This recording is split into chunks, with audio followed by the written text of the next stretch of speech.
Denver. A winter night. Jason Miller pulled up to a small diner to grab dinner for his 6-year-old son. When the waitress walked over, he went completely still. It was Hannah, his ex-wife, the woman who had disappeared from his life 8 years ago without a single explanation. She was wearing a faded uniform, and she was visibly, unmistakably pregnant. She recognized him, he could tell, because she immediately looked away and moved to another table as if they were strangers, as if none of it had ever happened. Jason Miller was not the kind of man who sat in diners. He had a personal chef, a kitchen the size of most people's apartments, and a standing Friday night reservation at one of Denver's better restaurants. But that evening, Lucas had pressed his face against the car window as they drove past the small place on Colfax Avenue and said he wanted pancakes. Not the ones at home, the ones from a real diner. Jason had looked at his son's expression, that particular brand of 6-year-old certainty that cannot be argued with, and pulled into the parking lot. That was how it started. A child who wanted pancakes on a winter night. From the outside, Jason's life looked like the kind of story people told at commencement speeches. He had built his company from nothing, a 2-person operation in a rented office that had grown into one of Denver's better-known software firms.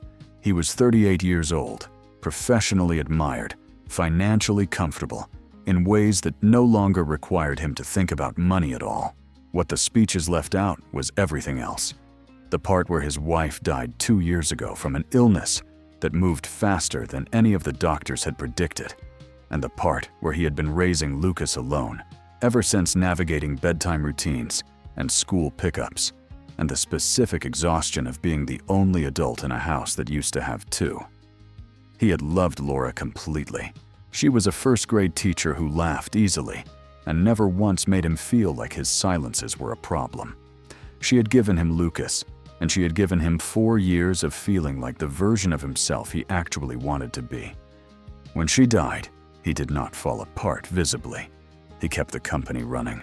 He kept Lucas's schedule intact. He just stopped sleeping well, and he stopped knowing what to do with quiet evenings, and he learned to stay late at the office because an empty house at night was harder than a full calendar during the day. Before Laura, there had been Hannah. Jason did not think about Hannah often, or rather, he had trained himself not to. They had met in college, fallen into each other, the way young people do when they are still figuring out who they are, and married young enough that neither of them had fully understood what they were agreeing to. The marriage did not survive his startup years. The pressure, the long hours, the arguments that started about small things and revealed larger cracks by the time they signed the papers, both of them had already accepted that it was over. Hannah had packed and left, and Jason had thrown himself into work, and that had been the end of it. 8 years ago, another lifetime. He had not seen her since. Lucas slid into the booth by the window and immediately began studying the laminated menu with the kind of focus most adults reserve for legal documents. Jason sat across from him, shrugged off his coat, and glanced around the diner. It was a modest place. Vinyl seats, fluorescent lighting the smell of coffee that had been sitting too long. A few other tables were occupied. A couple near the door. A man eating alone at the counter. Jason flagged down the nearest staff member to ask for water, and when the waitress turned around to acknowledge them, his entire body went still. It was Hannah. She was wearing the diner's uniform, a pale blue shirt that had been washed too many times, dark pants, a small apron tied at the waist. Her hair was pulled back. She was visibly pregnant, the kind of pregnant that could not be hidden or minimized her belly, round and low beneath the fabric of her shirt. She looked tired in a way that was not just the end-of-shift kind. It was deeper than that, the kind of tired that settles into a person over months and stops being something you notice anymore, because it simply becomes who you are. She recognized him in the same instant he recognized her. He saw it happen, the slight catch in her movement, the way her eyes met his, and then immediately dropped to the floor. She turned toward another table without a word, picked up a pad that did not need to be picked up, and began writing nothing on it. Jason did not move. Lucas looked up from the menu. "Dad, do they have blueberry ones?" "I don't know yet," Jason said, his voice coming out steadier than he expected. He watched Hannah move through the room. She took an order at the couples table. She refilled coffee at the counter.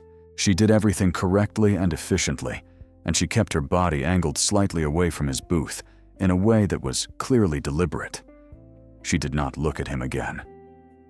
Jason sat with his hands flat on the table and tried to understand what he was seeing. This was not the woman he remembered.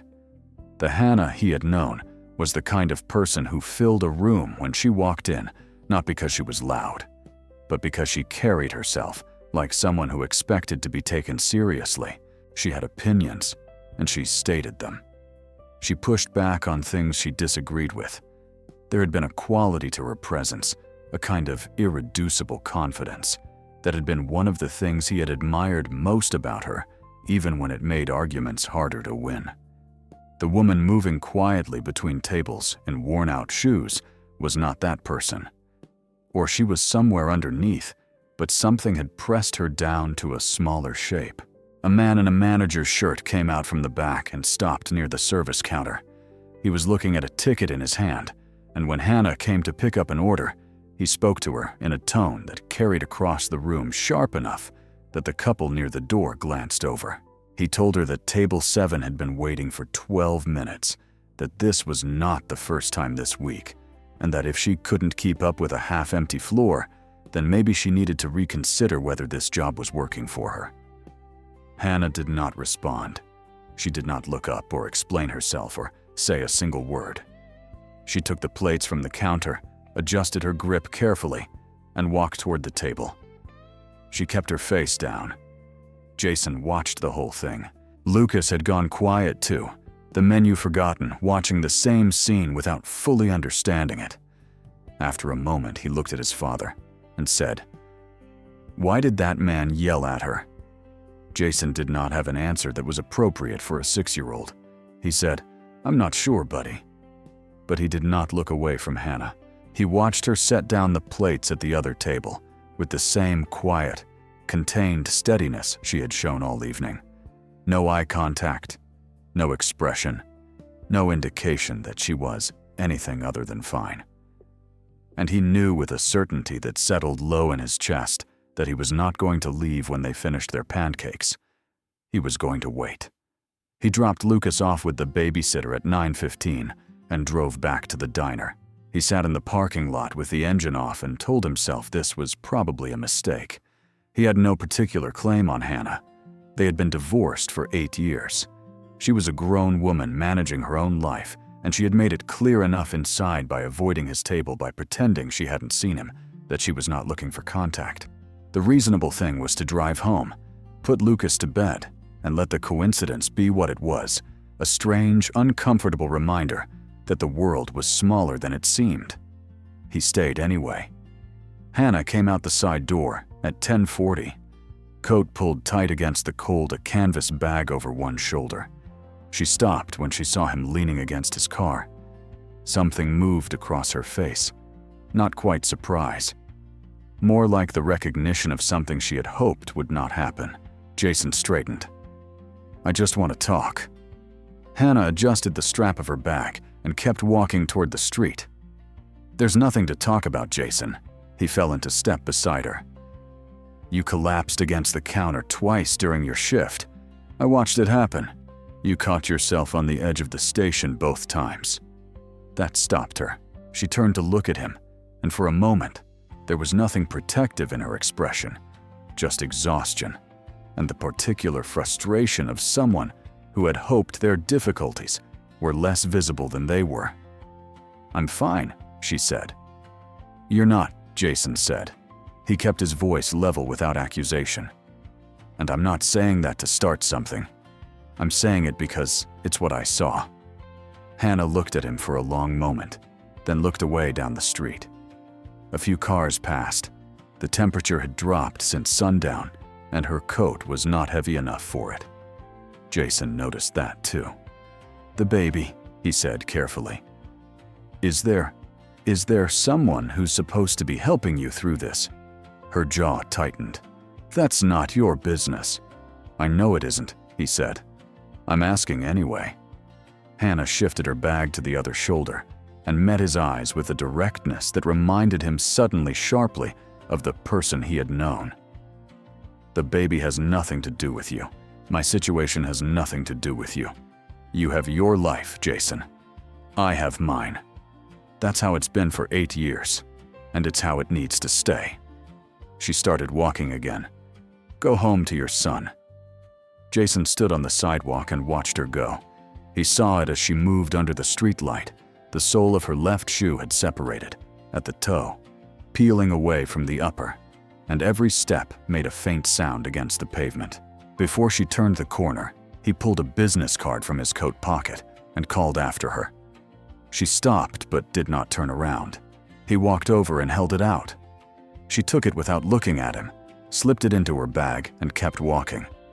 He did not follow her, but he also did not forget what he had seen. Over the next several days, he did something he was not entirely proud of.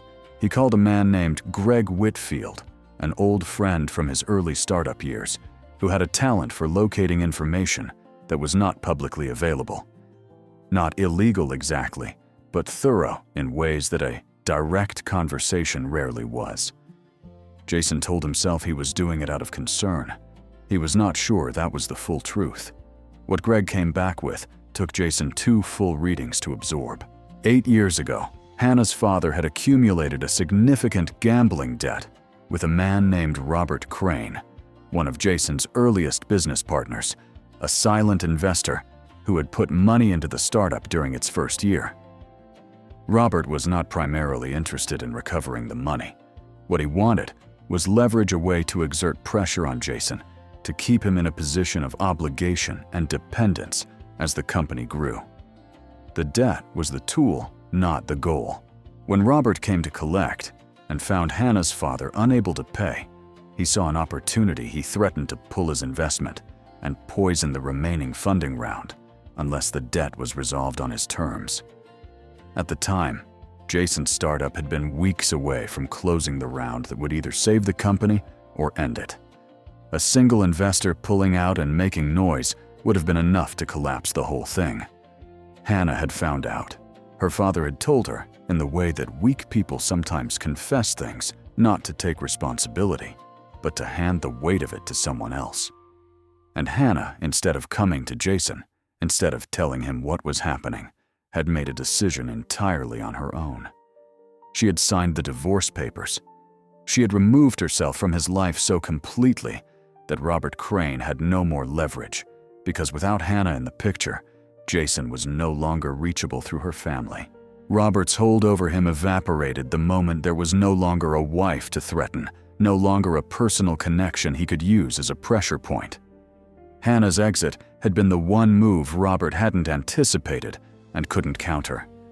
The funding round had closed 3 weeks after Hannah left. Jason had always credited it to a strong pitch and good timing. He had never known what had actually cleared the way. He sat with that information for a long time. He sat with the fact that he had spent 8 years believing Hannah had walked away because she couldn't handle the pressure of being with a man who wasn't yet successful. He had carried that version of events like a stone, quietly, without complaint, but always there, shaping the way he understood himself and what had happened between them. And all of it had been wrong. She had not left because he wasn't enough. She had left because she thought staying would cost him everything he was working toward. She had given up the marriage to protect the company, and she had never told him. He went back to the diner the following week. He told himself he would keep it simple, check that she was all right, say what he had learned, and leave it at that. He lasted approximately 4 minutes before the conversation went somewhere more complicated. Hannah saw him come in, and her expression settled into something careful and closed. She came to his table because she had no choice.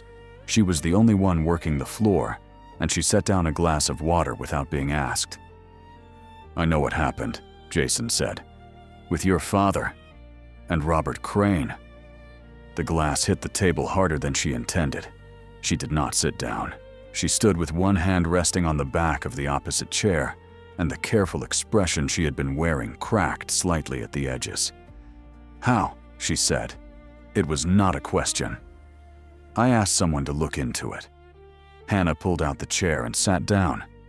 Not because she wanted to, it seemed, but because standing suddenly required more effort than she had available. She pressed her fingers flat against the table and looked at them. "That was a long time ago," she said. "It was," Jason agreed. "And I've been wrong about why you left for all of it."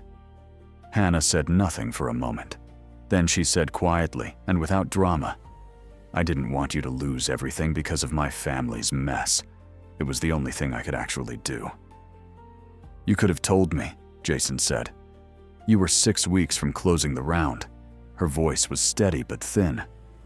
"You were barely sleeping. You were holding the whole thing together with both hands.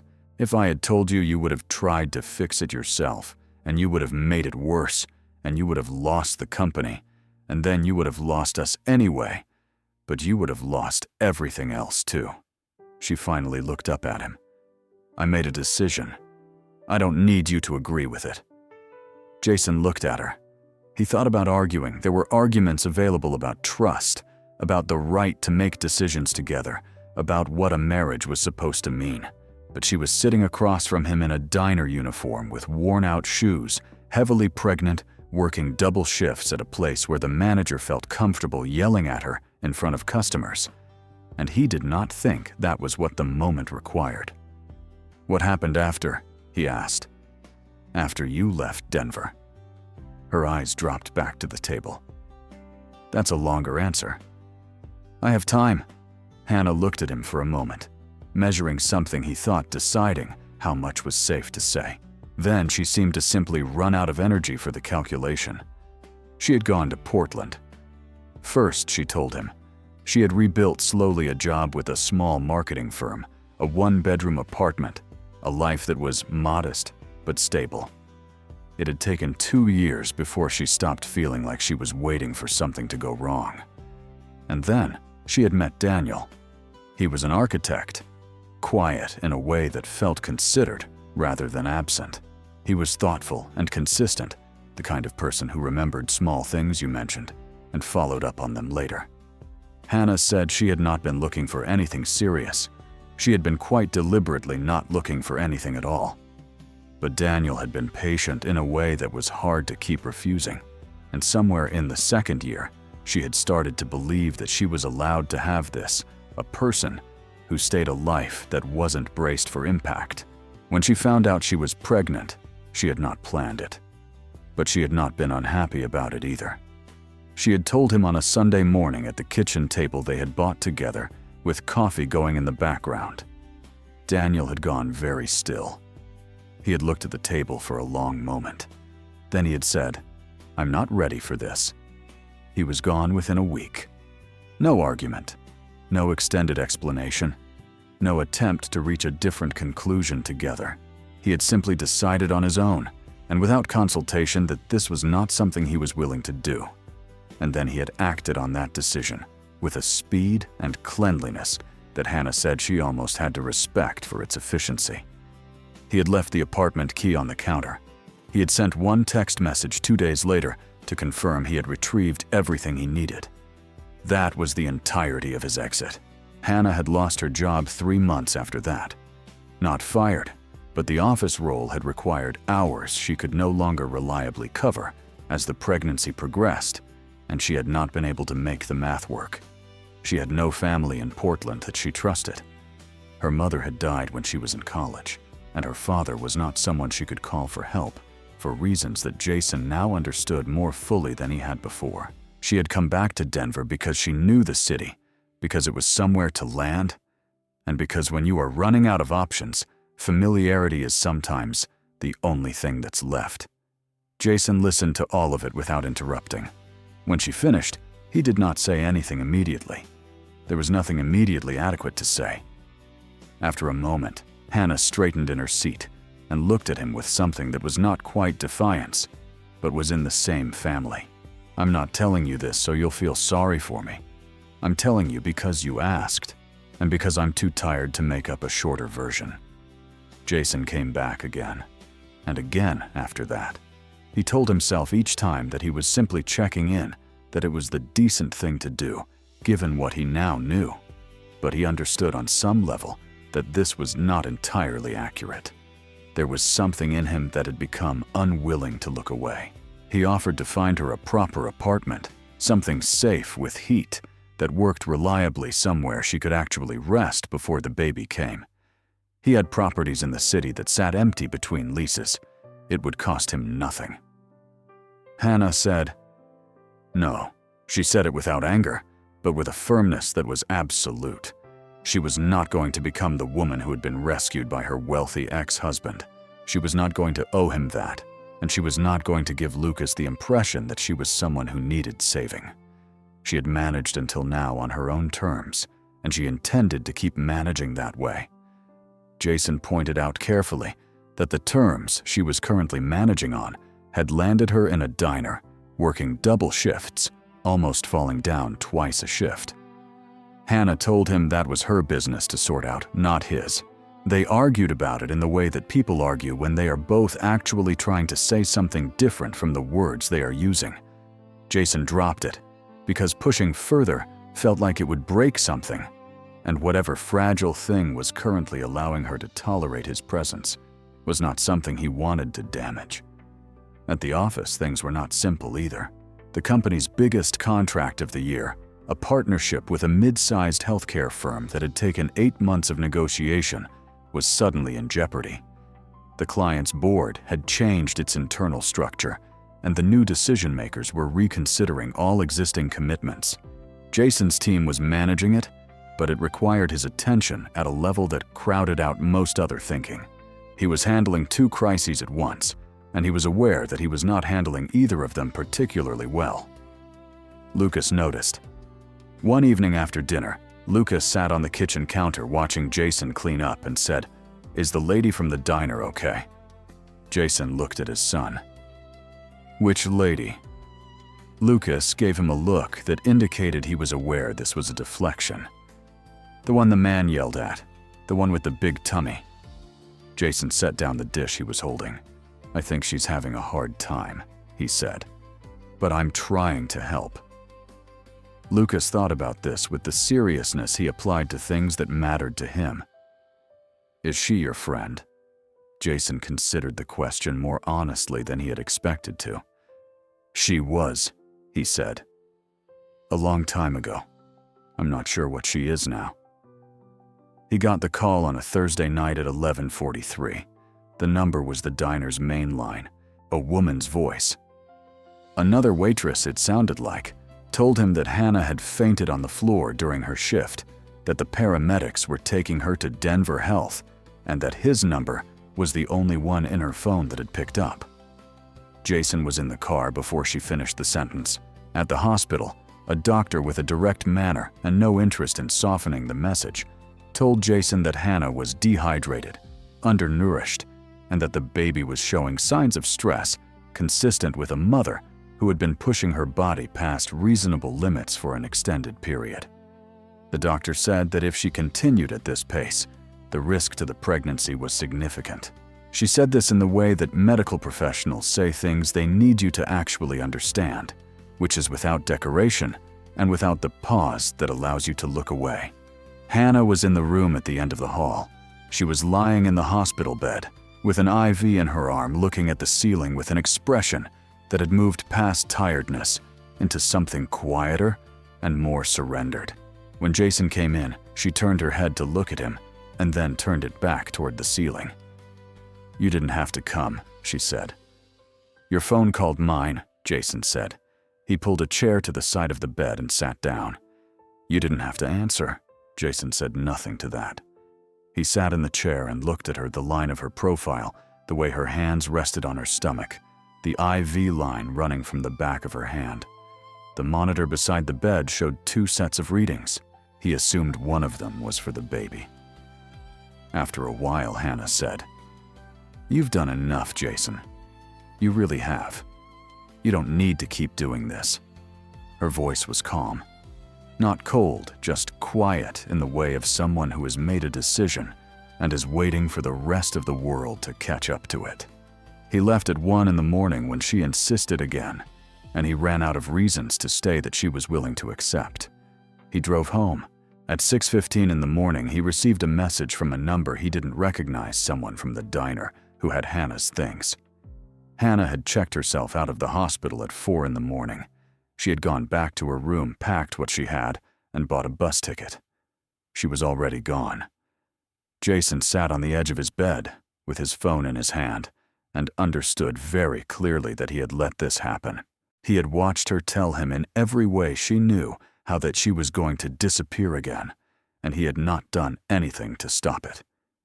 He stayed sitting on the edge of the bed for the rest of the morning. He went through the motions of the day without being present for any of it. He answered his assistant's messages. He sat in a meeting about the healthcare contract. He picked Lucas up from school and made dinner and got him into bed. All of it felt like something he was watching from a slight distance. The whole time, underneath everything, a single thought kept resurfacing with the slow insistence of something that would not be set aside. She had done this before. She had made the same calculation alone and without warning, and disappeared into a version of the world where she would not be anyone's problem. And he had let it happen. Twice now. By 9:30 that evening, he had made his decision.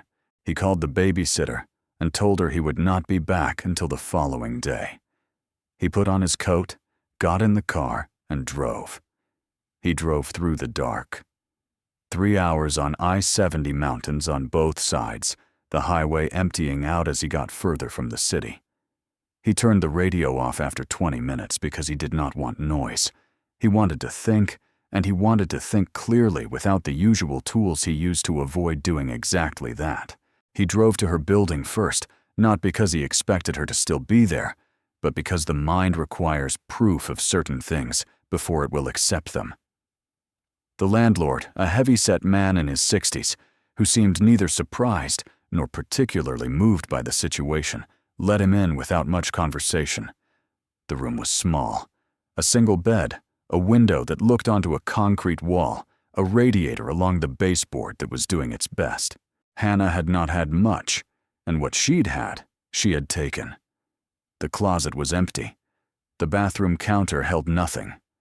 On the small table by the door, there was a folded envelope with the landlord's name written on it, in Hannah's handwriting. The remaining rent she owed left with the precision of someone who understood that debts needed to be closed cleanly before you moved on. She had not left anything for Jason. No note, no message, no acknowledgement that he had been part of the preceding weeks at all. There was only a pale blue sweater on the floor near the foot of the bed, forgotten or left, because it had become too worn to be worth carrying. Jason picked it up. He held it for a moment, then set it back down on the bed. He stood in the center of the room and understood something that he had been too close to see clearly until now. This was not the first time Hannah had done this. 8 years ago, when her father's debt had threatened the one thing Jason was building, she had not come to him. She had not stayed and fought it through with him. She had made a calculation clean, private, entirely her own, and she had removed herself from the equation before anyone could ask her not to. And she was doing it now, for the same reason, because she had decided somewhere in that quiet part of herself, where she made all her real decisions, that the right thing to do was to stop being a problem for the people around her. She had spent her whole life perfecting the art of leaving before she became a burden. And he had spent the last several weeks watching it happen and telling himself that her choices were hers to make. He walked out of the room, nodded once to the landlord, and got back in his car. He sat with his hands on the wheel and thought about the life he had built, the company, the routines, the specific shape of the life he had arranged for himself and Lucas. It was a good life. It was safe and full and real. He could go back to it right now.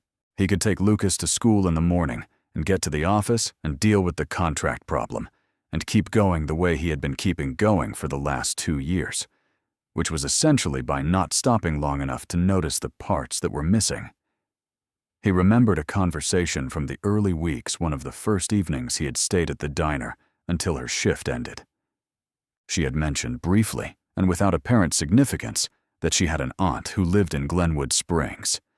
She had said it the way people mention small anchors places, and people they keep track of from a distance, not because the relationship is close, but because they represent a point of return when everything else has become unfamiliar.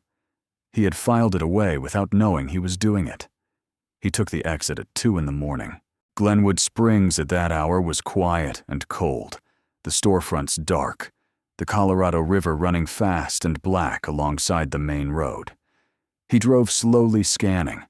He found it on the second pass down the highway, a small roadside motel with a lit vacancy sign and a low-lit porch running along the front of the rooms.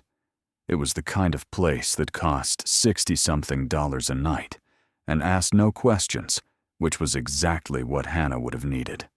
She was sitting on the porch. She was on a wooden bench outside the second room. From the end, her coat wrapped around her shoulders, both hands resting on the curve of her stomach. She was looking out at the mountain ridge across the highway, which was barely visible against the sky, a dark mass rising against a slightly less dark sky. She did not look like she was waiting for anything. She looked like someone who had reached the end of a long day and run out of anywhere else to take herself. She heard his car in the lot and turned. When she saw him, her expression did not shift into surprise. It shifted into something more complicated, the recognition of an outcome she had considered and not fully prepared for. He got out and walked over. He stopped a few feet from the bench and looked at her. She looked back at him. "How did you find me?" she asked. "You mentioned your aunt once," Jason said. "In passing." I remembered. Hannah absorbed this. Then she asked, "What are you doing here, Jason?" He sat down on the bench beside her at the opposite end, leaving space between them. He looked out at the same dark ridge she had been looking at. He was quiet for a moment, not performing calm, but actually deciding where to start. He had been driving for 3 hours and had thought about this, and he still was not sure there was a clean beginning. "After you left," he said, "the first time 8 years ago, I told myself a story about what had happened. I told myself you left because I wasn't enough yet, that the startup was too much, the pressure was too much, and you needed someone whose life wasn't still being built." He kept his eyes on the ridge. "I worked from that story for a long time. I think it made me drive harder than I would have otherwise, which was useful professionally. But it also meant I was running from something the whole time without knowing what it actually was." Hannah said nothing. She was listening. "When I found out the truth, what your father did, what you did to fix it, I didn't know what to do with it at first. Because it meant that for 8 years I had been wrong about the most important thing I believed about what happened between us." He turned to look at her. "You didn't leave because I wasn't enough. You left because you thought staying would cost me everything. And you made that decision alone, without asking me what I wanted." Hannah kept her eyes forward. A truck moved down the highway below its lights, sweeping briefly across the lot.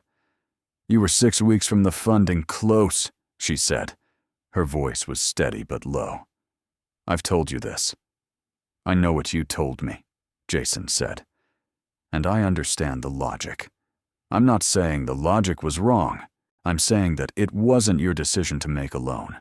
That's what a marriage is supposed to be, 2 people who make the hard decisions together, even when one of them is exhausted, even when the timing is terrible." He held her gaze. "You protected me from a problem, but you also made a choice for both of us without giving me any say in it. And I would have chosen differently." Hannah turned to look at him then. Her expression was careful, but something in it was listening more deeply than her posture suggested. "What would you have chosen?" she asked. "To stay," Jason said. "To fight the Robert Crane problem together.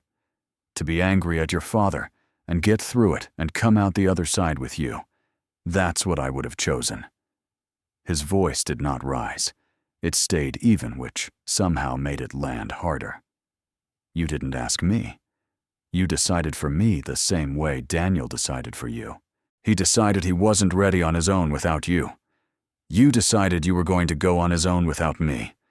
The methods were different, but the result was the same.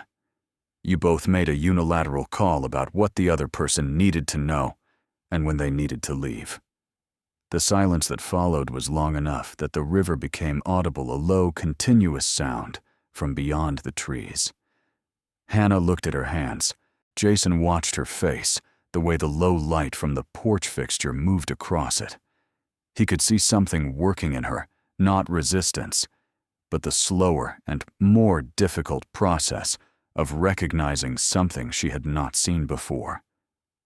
I learned early, she said finally, that needing things from people made the situation worse, that the cleaner thing was to handle it yourself and not put that on someone else.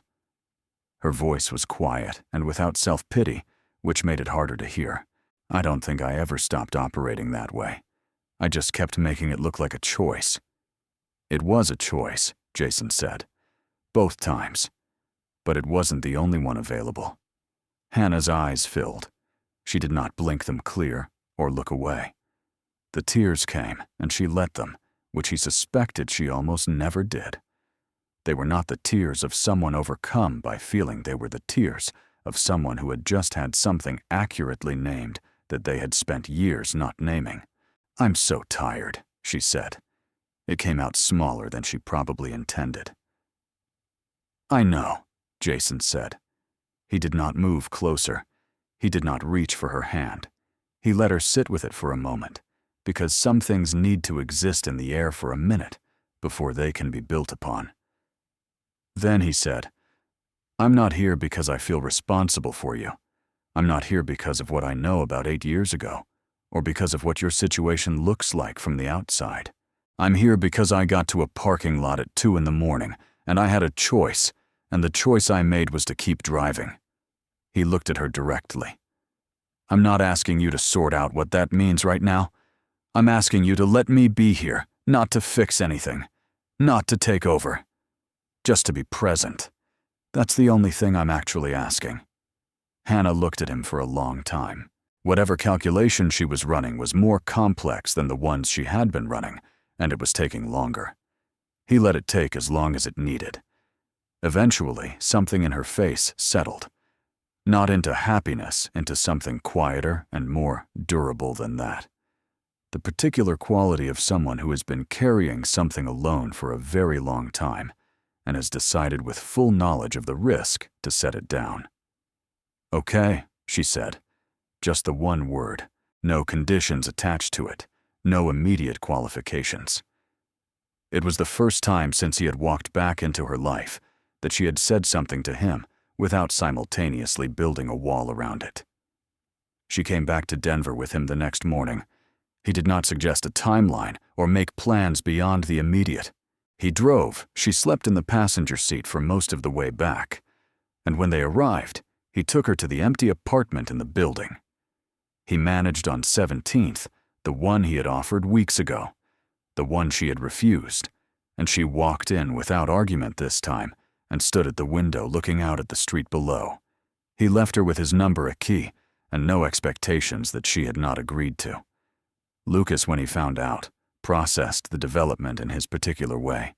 He thought about it for almost an entire day before asking at dinner whether the lady with the big tummy was going to be okay. Jason told him yes. Lucas asked if she had anyone to help her. Jason said she did now. 3 weeks later, on a Tuesday morning in early February, Hannah went into labor. Jason drove her to the hospital. He sat in the waiting area with Lucas, who had brought a small backpack containing 2 books, a granola bar, and a stuffed animal he claimed was for the baby. The delivery took several hours. Jason drank bad hospital coffee and helped Lucas work through one of the books and tried not to watch the clock with the kind of attention that makes time move more slowly.